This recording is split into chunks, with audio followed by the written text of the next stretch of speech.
咱的台北故宫最近是传出真侪纠纷，都有中国的业者偷摕咱的物件去 copy。即马咱遮阁有立委跳出来讲，伫中国第15届海峡论坛当中，竟然出现中国台北故宫的文创展览。故宫院长萧宗宏是来强调讲，这是侵权的行为，所以即马已经透过司法等等的方式来处理。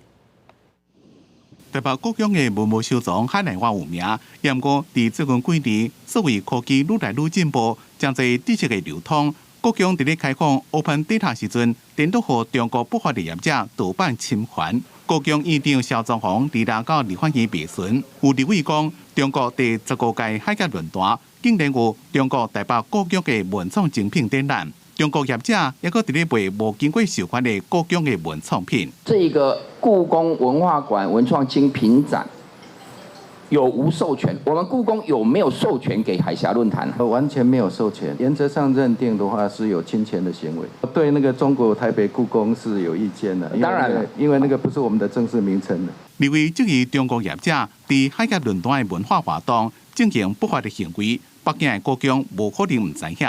要立委批评中国的各部网站伫咧卖故宫文物的盗档，社群平台也搁出现中国台北故宫精品馆顶口子，也搁讲有得到授权，就是来招商，假冒故宫的账号，那还冒充故宫的名义对外招商。那故宫在发现之后呢，也说要委请律师来做后续的处理。那目前做了哪些处理？透过法律律师，包括对岸的法律律师来进行。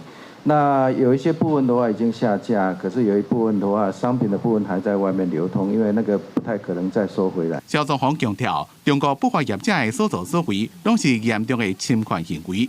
除了透过两岸协商的管道反映，也透过经济部智慧财产局等单位协作，同时也委请律师用司法来处理。记者综合报道。